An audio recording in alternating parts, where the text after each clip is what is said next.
सुबह सभा राष्ट्रीय अध्यक्ष ओम प्रकाश राजभर का एक दिवसीय दौरा। ओम प्रकाश राजभर ने इंडिया गठबंधन को बताया ईस्ट इंडिया कंपनी। सारे नेता विपक्ष के लोग ईडी सीबीआई से डरते हैं, उनके डर से गोलियां हैं। महिला आरक्षण पर बोले ओम प्रकाश राजभर, मोदी सरकार ने लागू किया लोकसभा राज्यसभा महिला आरक्षण बिल हुआ पारित। अभी लोकसभा वार परिसीमन होगा, 5 साल लागू होने में लगेगा समय। ओम प्रकाश राजभर ने कांग्रेस पर किया जुबानी हमला। जब कांग्रेस सपा के लोग मालिक थे तो महिला आरक्षण बिल नहीं किया पारित। कांग्रेस का यूपी में नहीं है वजूद। कांग्रेस की यूपी में 2 सीट, उससे भी ज़्यादा तो सुबह सभा 6 सीट राजभर विरोधी पार्टी के लोग विरोधी करेंगे। सपा के राज में 27% आरक्षण नहीं किया लागू। अखिलेश यादव पर तंज कसते हुए कहा, उस नेता की बात करते हैं जो अपने बाप चाचा का नहीं हुआ तो वो हमारा आपका क्या होगा। ओम प्रकाश राजभर आरक्षण के पक्ष में सुबह सुबह पार्टी सदन में भी ललकारे। मीडिया से बात करने के बाद ओम प्रकाश राजभर अपनी पार्टी के पदाधिकारियों से मुलाकात कर लखनऊ रवाना हो गए के लिए। और अब परिस्थितियां विपरीत हो गई घोसी उपचुनाव के बाद। घोसी का चुनाव आप भी अच्छी तरह मैसेज आपको मिला होगा। भारतीय समाज पार्टी किसी के साथ रहती है, मजबूती से अपने वोटरों को लेके वहां के चुनाव की समीक्षा करेंगे।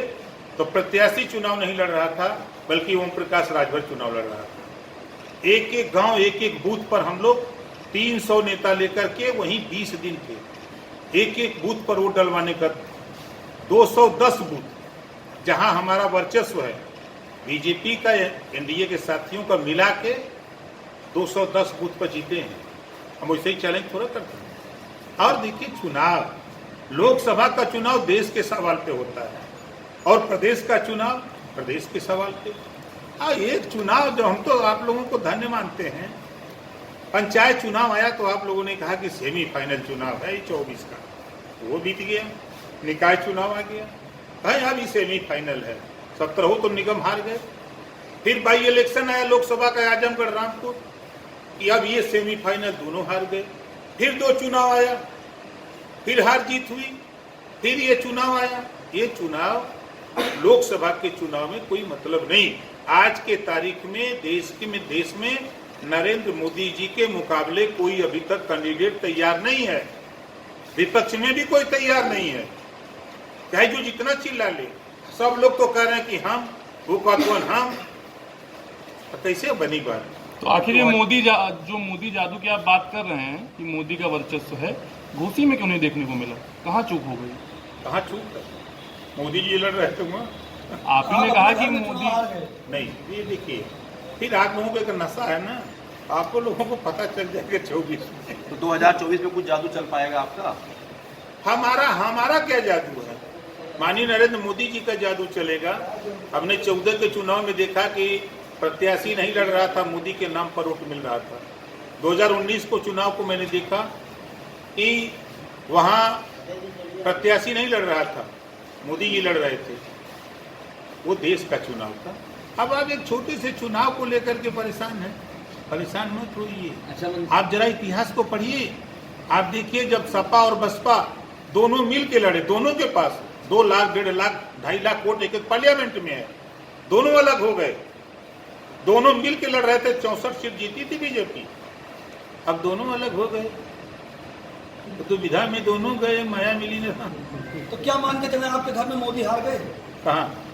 घोसी। आपको नशा है? आपने कहा था कि एक चिट्ठी नहीं पड़ेगी और घोसी में आपके घर में चुनाव। अच्छा नहीं, अच्छा ही बताइए, चुनाव में निर्दल भी लड़ रहा था, वो भी कहा था कि हम डंके की चोट पर जीत रहे हैं। शिवपाल सिंह ने कहा कि ओपी राजभर समाजवादी पार्टी के एजेंट हैं, वो उनका प्रचार करने, स्टार प्रचारक के तौर पे वो गए तो समाजवादी पार्टी को ज़्यादा लाभ मिला। देखिए, माननीय शिवपाल यादव जी बड़े नेता हैं। शिवपाल जी के 3 बयान मैं बता रहा हूं। जब उन्होंने प्रगतिशील समाजवादी पार्टी बनाई, पहला बयान दिया कि समाजवादी पार्टी में एक शकुनी है, उनका इशारा था प्रोफेसर राम गोपाल की तरफ। दूसरा उनका बयान आया, आपने पढ़ा होगा, देखा होगा, कि समाजवादी पार्टी में लुच्चे लफंगे आ गए हैं, शराब माफिया आ गए हैं, गरीबों की जमीन कब्जा करने वाले लोग आ गए हैं। माननीय मुलायम सिंह यादव जी का बयान है कि देश में पहला नेता मैं हूं जिन्होंने अपने बेटे को मुख्यमंत्री बनाया, और वो हमारा नहीं हुआ, और चाचा का शिवपाल का भी नहीं हुआ, वो देश में किसी का नहीं हो सकता है, ये माननीय मुलायम सिंह जी ने कहा है। वीडियो में अभी खोल के दिखा दूं। उस नेता की बात करते हैं जो अपने बाप का ना हो, अपने चाचा का ना हो, वो हमारे तौर ही था। अच्छा, राहुल गांधी कहते हैं कि अगर भाजपा के लोग जहाँ वोट आ रहे हो वहाँ अडानी का नाम ले लो भाग जाएंगे, क्या मानते हैं? अब तो बैठे हैं, नाव बीज दिया लीजिए। अच्छा, क्या लगता है आपने जिनको बताया कि ये ईस्ट इंडिया कंपनी यानी कि इंडिया गठबंधन, क्या इनके पास 2024 के चुनाव को लेकर क्या कोई नहीं, जमीनी मुद्दे हम हैं? यूपी में हैं, जमीनी मुद्दे हैं इनके हम पास? यूपी में हैं। आप बताइए ईमानदारी से, केसीआर जी कई वोट दिलाएंगे यूपी में? ममता जी आके कई वोट दिलाएंगे? आकर के लालू जी कई वोट दिलाएंगे? एक नेता का नाम बताइए एनडीए में जो हो, क्या वजूद है कांग्रेस का उत्तर प्रदेश में? 2 एमएलए उनके हैं, 6 एमएलए हमारे हैं, तुलना करिए। तो राहुल गांधी के खिलाफ आपके पार्टी का कोई नेता है, आप चुनाव लड़ेंगे? अरे महाराज, हम राहुल के खिलाफ काहे लड़ने जाए? हमको लोकसभा लड़ना नहीं तो हम क्या करें जा कोई के खिलाफ लड़ने? अच्छा कार्यक्रम था यहाँ पर।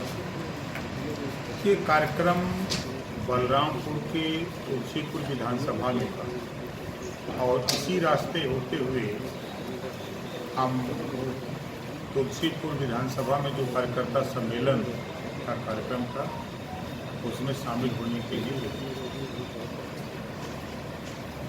मंत्री जी, महिला आरक्षण बिल को लेकर आपका क्या नजरिया है? जिस तरह विपक्ष कह रहा है कि गलत समय पर बिल को संसद में पेश किया गया है, विपक्ष का क्या कहना है, जायज है? जब वो मालिक थे, कांग्रेस की सरकार थी, अब कांग्रेस की सरकार को समर्थन देने वाले समाजवादी पार्टी, बहुजन समाज पार्टी बहुमत की सरकार थी, तब तो साहस नहीं जुटा पाए। अब आज विरोध की बात करने वाले लोग अपने गृहमान में झांक के देखें कि 30 साल से लटका हुआ बिल था। 30 साल से वो साहस, वो हिम्मत, वो जुनून और जज्बा माननीय नरेंद्र मोदी जी ने दिखाया और 33% रिजर्वेशन दोनों सदन से पास करके दिखा दिया। जैसा विधुड़ी के बयान को आप किस तरह देख रहे हैं? विधुड़ी के बयान जैसा आरक्षण का बिल पास हुआ, उसको क्या लगता है कि सरकार कब तक पास लागू कर पाएगी? क्योंकि जब तक इसमें बिल पास होने अखिलेश यादव कह रहे हैं कि पहले दिन संसद के सफेद झूठ बोला है। वही अखिलेश यादव ये कह रहे हैं कि पहले दिन संसद का नया सत्र हुआ और पहले दिन ही सफेद झूठ बोला गया। जब तक जनगणना नहीं होगी तब तक महिला आरक्षण लागू कैसे करेंगे? ये लालीपाप। देखिए, जब माननीय अखिलेश यादव जी मुख्यमंत्री थे तब तो जातिवाद जनगणना याद नहीं आई। सीख लें, बगल के प्रदेश है बिहार, मुख्यमंत्रित्व काल में बजट अलॉट कर दिया, आदेश कर दिया जनगणना का। इसी नाते शिवपाल जी कहते हैं कि अखिलेश जी अभी अपरिपक्व नेता हैं। सिर्फ बयान ट्विटर पे देना, ये भी तो कांग्रेस पार्टी के समर्थन में पार्टी थी ना। बहुजन समाज पार्टी समर्थन में केंद्र में रक्षा मंत्री थे नेताजी। उस समय इन लोगों ने जो कमी आज नजर आ रही है, जो क्रिटिसाइज हो रही है, तो उस समय इन लोगों को लागू करना चाहिए था। इन लोगों ने तो किया नहीं। और देखिए, अब विरोधी पार्टी के लोगों का विरोध करना है। विपक्ष का यह भी कहना है, जो आपकी पॉलिसी, आप भी तो सपा सरकार में रहे हैं, तो क्या सपा सरकार में नहीं, आप पहले तो आप ये स्पष्ट कर लीजिए, हम सपा सरकार में नहीं थे। 2022 में सपा से गठबंधन किए थे। विचारधारा मिल रही थी, आपने गठबंधन नहीं, मैं देखिए, समाजवादी पार्टी पिछड़ों का हक लूटने वाली पार्टी। मैं गया तो मैंने पहला सवाल किया था अखिलेश जी की, जो हाई कोर्ट का आदेश है 3 सितंबर 2013 को हाई कोर्ट ने कहा कि 27% रिजर्वेशन का लाभ कुछ जातियां उठा रही हैं, शेष जातियां लाभ नहीं पा रही हैं। उत्तर प्रदेश सरकार इसको बांट करके सबको आरक्षण का लाभ दे। मुख्यमंत्री कौन था? अखिलेश यादव जी। हाई कोर्ट के फैसले को नहीं माना। आज भी उठा के देखिए, 27% आरक्षण का लाभ 4 बार सरकार रही सपा की। अखिलेश जी 5 साल मुख्यमंत्री थे। क्या नाई, गोंड, पाल, प्रजापति, बिंद, केवट, मल्लाह, राजभर, चौहान, आर्य, कर्कवंशी, बंजारा, बहेलिया, कंगार, दुल्हा, दुनिया, सारी, साईं, दर्जी, फकीर, शेख, सैयद, पठान, किसी को दिए कहा। अच्छा, महिला आरक्षण बिल आपके हिसाब से कब लागू हो जाएगा? आपके हिसाब से कितना समय लगेगा लागू होने में? जो भाई ने बात कही है, अभी उसकी जनगणना होगी लोकसभा वार, उसके बाद परिसीमन होंगे, उसमें 4-5 साल टाइम लगेगा। जातीय जनगणना पर अब आप जोर देंगे, आप एनडीए के साथ आगे? भैया हम तो 20 साल से चिल्लाते हैं, जो हम चिल्लाते हैं, हमारी पार्टी जातिवार जनगणना के लिए पक्षधर है। आपने सुना नहीं, विधानसभा के अंदर अभी सदन चल रहा था तब भी हम ललकारे। अच्छा तो ये हम पीछे नहीं हटते हैं। अच्छा तो अच्छा, ये तो घोषित इंडिया चुनाव गठबंधन कहाँ से इंडिया गठबंधन कितना कारगर होगा? आपको क्या लगता है कि सभी पार्टियां एक साथ चुनाव के यार, साथ ईस्ट रह इंडिया पाएंगी? कंपनी उसको कहा करो। क्या अच्छा आप बताइए, ईस्ट इंडिया कंपनी में कह रहा हूँ, आप उठा के देखो। वो तो इंडिया नहीं, सारे नेता नहीं है, सारे नेता विपक्ष के लोग ईडी सीबीआई से क्यों डरते हैं? हम तो चुनौती देते हैं, हम भी 18 महीना सरकार में थे, हम तो नहीं डरते ईडी सीबीआई से। जिसके मुंह से सुनिए, चाहे ममता जी को सुनिए, चाहे लालू जी को सुनिए, चाहे अखिलेश जी को सुनिए, चाहे केसीआर, किसी को सुनिए, सब ED CBI ED CBI. ED CBI के डर से न गोली आए हैं। तो क्या लगता है चुनाव तक ये एक साथ रह पाएंगे? देखा भाई वो रोज ऊंचा होता। राजभर जी ब्रजेश पाठक ने आज आपको अपना बहुत अच्छा मित्र बताया, काफी तारीफ की है। मंत्रिमंडल में जगह पक्की हो रही है आपकी क्या? देखिए, हमें तो खुशी इस बात की है कि पूरे देश के पत्रकार भाइयों को चिंता बढ़ गई है। आपके भावना की कदर की जाएगी, जल्दी की जाएगी। भावनाएं तो आपकी भी, ये घोषित उपचुनाव के पहले आप भी तार ठोकते थे मंत्रिमंडल में जगह के लिए, और नहीं, अब परिस्थितियां विपरीत हो गई घोषित उपचुनाव के बाद। घोषी का चुनाव, आप भी अच्छी तरह मैसेज आपको मिला होगा। भारतीय समाज पार्टी किसी के साथ रहती है, मजबूती से अपने वोटरों को लेके वहां के चुनाव की समीक्षा करेंगे। तो प्रत्याशी चुनाव नहीं लड़ रहा था, बल्कि ओम प्रकाश राजभर चुनाव लड़ रहा था। एक एक गांव, एक एक बूथ पर हम लोग 300 नेता लेकर के वहीं 20 दिन थे। एक एक बूथ पर वोट डलवाने का 210 बूथ, जहां हमारा वर्चस्व है, बीजेपी का एनडीए के साथियों का मिला के 210 बूथ पर जीते हैं। हम वैसे ही चैलेंज थोड़ा करते हैं। और देखिए, चुनाव, लोकसभा का चुनाव देश के सवाल पे होता है, और प्रदेश का चुनाव प्रदेश के सवाल पे। एक चुनाव जो, हम तो आप लोगों को धन्य मानते हैं। पंचायत चुनाव आया तो आप लोगों ने कहा कि सेमीफाइनल चुनाव है 24 का, वो बीत गया। निकाय चुनाव आ गया, कहीं अभी सेमीफाइनल है। 17 तो निगम हार गए।